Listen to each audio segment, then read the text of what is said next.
Hola Silvia, ¿cómo te va? Hola Monse, buenas, ¿cómo estás? Bien, ¿y tú?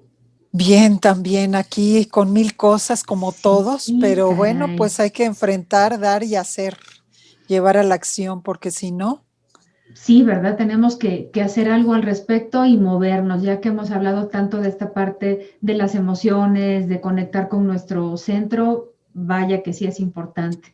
y el tema de hoy que tiene que ver con el duelo, yo creo que es muy importante justamente por lo que estamos viviendo.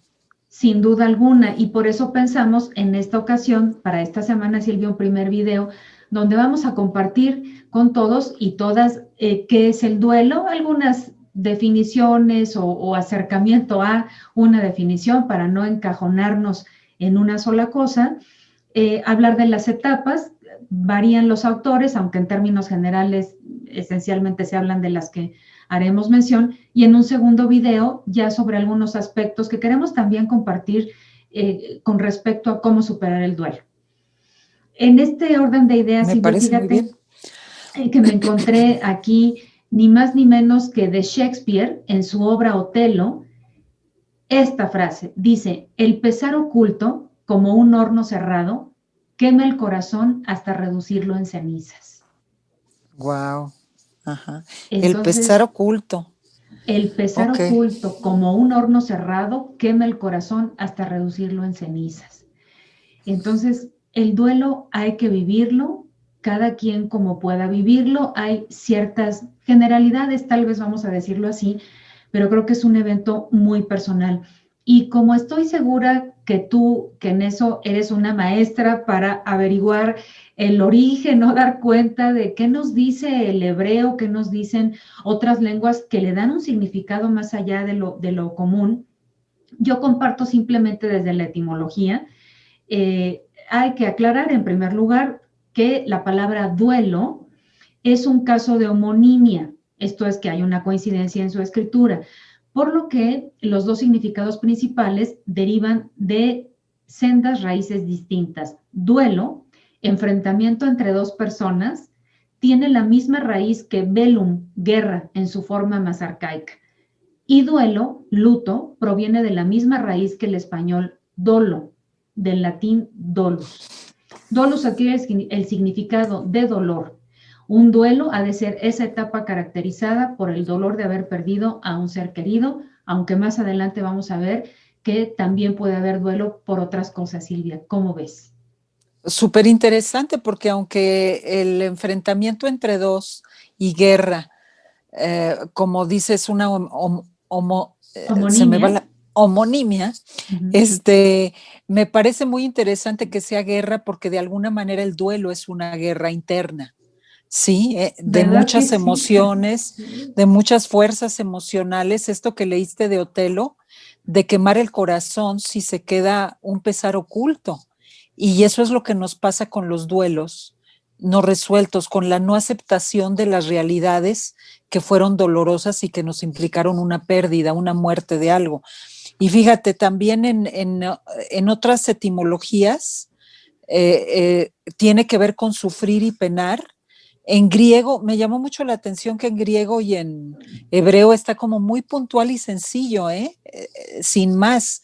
Es lamento, es este duelo, es sufrimiento y es sentirse culpable también, que es una de las situaciones que surgen mucho en las pérdidas. Y que además es como si nos tomara ese proceso como un objeto y no pudiéramos escapar de él. Es algo de lo que no tenemos escapatoria más que haciéndole frente. Y en hebreo es muy sencillo, alguien que sufre, que se lamenta, que causa lamentaciones, este duelo. Creo que eso es lo esencial. Me parece importante, Silvia, y yo complementaría también con que el duelo tiene que ver con perder, con pérdidas. Entonces, encontré por aquí algo que dice, es dejar algo que era para entrar en otro lugar donde hay otra cosa que es. Y esto que es no es lo mismo que era, y este cambio, sea interno o externo, conlleva un proceso de la elaboración de lo diferente, una adaptación a lo nuevo. Este proceso se conoce con el nombre de elaboración del duelo y que tiene, bueno, algunas etapas, Silvia. Claro. Y vamos a ver que estas etapas del duelo se parece mucho, ¿sabes qué? A lo que llaman ahora estrés postraumático. Porque si bien el duelo es una pérdida, pues el estrés postraumático quizá es una pérdida de seguridad, aunque está más centrado en vivir algo aterrador, que lo pudiste vivir tú directamente o alguien muy cercano, o incluso saber de alguna situación que te genera un terror a algo, y que se parece mucho el impacto emocional y las consecuencias emocionales se parecen mucho a lo que es el duelo. Por eso me gusta también mencionarlo. Sí, y fíjate que me quiero regresar a Shakespeare, como en estos grandes escritores hay tanto sobre la naturaleza humana, Silvia, porque regreso a esto del horno cerrado quema el corazón. Bueno, pues si no aceptamos, no elaboramos, se quema el corazón. Y esto se relaciona con lo que acabas de decir de la importancia de las emociones nuevamente y de todo lo que se mueve alrededor de esto, porque me ha tocado en algunas ocasiones, ya sea, digamos, en alguna situación cotidiana, en alguna conversación o en el propio proceso de terapia, cuando una persona, por ejemplo, se siente culpable de no estar muy triste, o que alguien más le dice que por qué no está tan triste, o por qué se siente enojado, o en algún momento se puede sentir bien, cuando digo bien, tener momentos de cierta alegría. Entonces, como el duelo tiene toda esta miríada de posibilidades de emociones y que todas se pueden sentir. Me parece que a veces el poder o el sentir más bien que vamos a enfrentar todas estas emociones, Silvia, nos puede llevar al miedo y por eso lo guardamos ahí en ese horno y nos puede quemar. Claro, porque de entrada, y podemos empezar con la primera fase, a Claro. propósito de lo que dices, que fíjate, yo me encontré también esta primera fase que le llamamos de negación, ¿no? Donde no lo puedo creer, donde puedo estar en shock incluso, como embotado, con sentimientos de irrealidad, incredulidad, y en esta negación es muy importante que se da porque es como una manera que el organismo tiene, que nuestra capacidad tiene de amortiguar el golpe, de aplazar el dolor, como es tan fuerte que es como una manera de irlo manejando, de irle dando un flujo. No puede ser indefinida porque también hay quien se quiere quedar en la negación. No, pues se murió alguien muy querido, no, no, pero está dentro de mi corazón y a mí no me diga nada. Y entonces se saltan como si aparentemente ya lo hubieran digerido y se queda ahí toda esta negación puesta. Sí, fíjate que antes de pasar a otra de las etapas, tú decías como dejarnos vivirla o no dejarla pasar de lado. Se habla de que el duelo patológico se puede deber a alguna de las siguientes cuatro cosas. El proceso de duelo nunca empieza, ¿no? Entonces no se acepta y mejor no lo hago o no lo vivo. Se detiene morbosamente en alguna de las etapas, que bueno, estas las vamos a seguir viendo, que puede ser la negación, como decías, ¿no? Quedarte ahí estancado, o en la ira, como vamos a ver más adelante. Se atasca intentando evitar una etapa, o sea, nada más me quedo en la pura tristeza o me quedo en el enojo. Y el duelo puede ser ausente, conflictivo o retrasado, ¿no? Entonces, desde que no exista, desde que se convierta todo el tiempo en una guerra, ¿no? Ahora que veíamos las acepciones, o retrasado. Entonces, bueno, podemos seguir entonces con las etapas del duelo. Silvia, ya tú bien mencionaste ya en principio la negación. ¿Con cuál Fíjate que aquí me continuaríamos? encuentro, Sí. yo continuaría con la ira y el enojo, ¿sí? donde hay resentimiento, donde muchas veces puede haber la búsqueda de un culpable, porque ya empieza a haber mucho enojo de que eso haya sucedido. Todavía no lo puedo aceptar, desde luego, y entonces traigo tanta frustración que necesito encontrar a alguien a quien culpar, sea afuera o adentro, aunque de entrada preferiblemente mucha gente lo busca afuera. Donde, por ejemplo, si es una situación de muerte, pues la muerte es irreversible, no hay solución, y entonces con más ganas proyecto en alguien que esto de quién fue culpa, ¿no? También puede haber cierto anhelo en esta etapa y periodos largos de pena, de ansiedad, de tensión, de ira, de autorreproches. Eso es como también muy común. Y fíjate que aquí también se da mucho la duda de si yo pude haber hecho esto, o si el doctor debió de haber hecho lo otro, o si no lo debimos de haber llevado, o yo no debí de haber movido esto o lo otro. Y esta duda es muy común en el estrés postraumático, que más o menos lleva las mismas, de yo pude haber evitado salir a la calle y que no me sucediera nada, por ejemplo, una violación, por ejemplo. Entonces creo que es importante como relacionar qué tanto nos reprochamos a nosotros de pronto no haber podido cambiar ese futuro, ese hecho, ¿no? Y que esa es, desde luego, una opción con su variante, ¿no? El famoso si hubiera, y si hubiera hecho esto, y si hubiera hecho lo otro. Y creo que ya de ahí a un sentimiento de culpa que puede ser desagradable, doloroso y que finalmente no ayuda en mucho, pues también es algo que puede presentarse, Silvia, ¿no? Claro, claro. Vendría después, en términos generales decíamos, la siguiente etapa, que es la depresión, que bueno, me parece que casi se explica por sí sola, Silvia. ¿Cómo ves Sí, tú? desde luego, desde luego. Que es como toda esta parte de, pues, ganas de llorar, como tal, conectar con una tristeza profunda, con una necesidad quizá de guardarnos a nosotros mismos, y yo diría, bueno, benditas señales, ¿no? De la tristeza, que nos conmina a refugiarnos un rato, a detenernos un poco y a poder vivir esta tristeza que, si la negamos, Silvia, también puede tener problemas. Desde luego, y fíjate que ahí en esta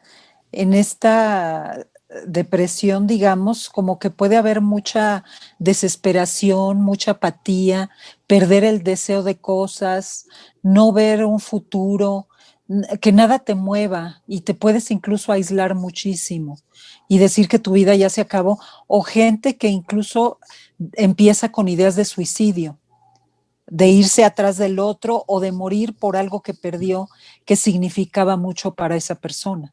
Ujú. ¿Qué puede ser lo que esté sucediendo ahí, Silvia, desde tu punto de vista? ¿Como eh, es una lealtad, quizá? ¿O qué tendría yo que trabajar o tendríamos que trabajar para no tener esta necesidad de irme detrás de la otra persona? Yo creo que es un dolor muy grande. Así es. Y en ese sentido, cada situación de duelo tiene características muy específicas, porque fíjate, según sea el vínculo, si es el vínculo con alguien que para mí era mi otra mitad, así sea mi mamá, no necesariamente una pareja, No, un puedo vínculo querer. importante. De hecho, hay muchas personas que muere uno y a los 3 meses o 6 meses se muere el otro, Sí. hablando de muerte, ¿no? O se enferma uno y se muere y al rato se enferma el otro. Tiene que ver mucho cómo es el vínculo, el tipo de relación que se está yendo, o un bien, a lo mejor me roban mi casa o mi capital o quiebra mi negocio, por ejemplo, ¿no? Tiene que ver también con el trabajo personal de elaboración, mucho, y con la situación de la pérdida misma, en qué situación murió. No es lo mismo que hayan asesinado a alguien o que tú hayas confiado en tu hermano y te haya robado el negocio, a que haya sido alguien extraño, ¿no? O sea, todo eso va contando mucho, porque no solo se pierde lo que se pierde, sino se pierde la relación que yo tenía con alguien, se pierde la visión que yo tenía del otro y la visión que yo tenía de mí frente al otro. Entonces no era yo tan importante para el otro, por ejemplo, que me traicionó, ¿sí? O quien vive una situación de violación, por ejemplo, pues también es un trabajo de cómo me está cambiando a mí este hecho. y eso tiene que ver mucho con los recursos y los significados, las creencias de esa persona, digamos, con el concepto de identidad que tiene. Si uno es muy dependiente de aquello que se terminó, también creo que tiene mucho que ver la edad en que se tenga la pérdida y la pérdida de qué se trate. Si no es lo mismo alguien que pierde su primer negocio a alguien que pierde el negocio de su vida a los 60 años, por ejemplo, ¿no? Y ver como ahí qué deudas emocionales, económicas o conflictos familiares hay alrededor de la pérdida. Entonces, todo esto, la depresión, pues yo creo que tiene que ver mucho cómo se dé en Por función de estos supuesto. factores. Y a mí sí me gustaría retomar un poco, Silvia, que desde luego las pérdidas no se refieren solamente a la muerte de nuestros seres queridos. A lo largo de nuestra vida vamos a tener diversas pérdidas que finalmente constituyen o pueden constituir algo más amplio, para bien o para mal, todas las personas, y que creo que es universal. Nuestras pérdidas pueden incluir también renuncias a algo de manera consciente o inconsciente, nuestros anhelos románticos, el que se cancelen esperanzas que pensábamos que se iban a dar, ilusiones de libertad, de poder, de seguridad, e incluso la pérdida de nuestra juventud, ¿no? E incluso la pérdida de una mascota, un cambio de casa, un cambio de trabajo. Y creo que es importante saber esto porque de pronto puede presentarse y es importante que sepamos que también es un duelo y que es muy probable que tengamos que transitar por estas etapas de las que hemos hablado. Sí, yo creo que es una característica importante, qué capacidad tenemos de darnos cuenta y de elaborar que la vida es una constante pérdida y una constante posibilidad de abrir cosas nuevas. Y ahorita en la pandemia, por ejemplo, pues sí es una pérdida de la vida cotidiana, de la tranquilidad como la teníamos ubicada, de nuestras rutinas y de la llegada de la incertidumbre que es pues solo por hoy voy resolviendo y voy viviendo las cosas.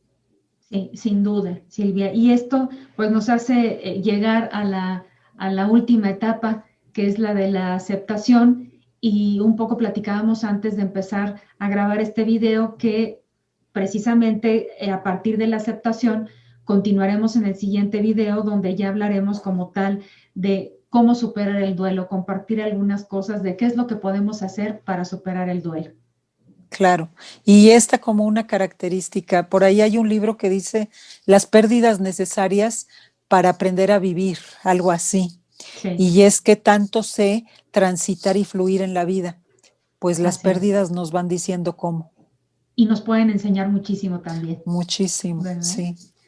Pues muchas gracias, Silvia. Hablamos de las etapas del duelo, nos queda pendiente la de aceptación para dar algunos tips y algunas sugerencias y simplemente compartir cómo podemos superar el duelo. Claro que sí, nos vemos pronto para Nos este vemos. segundo bloque. Claro que sí. Muchas gracias, Silvia. Nos vemos A en un ti momento también. más. Gracias.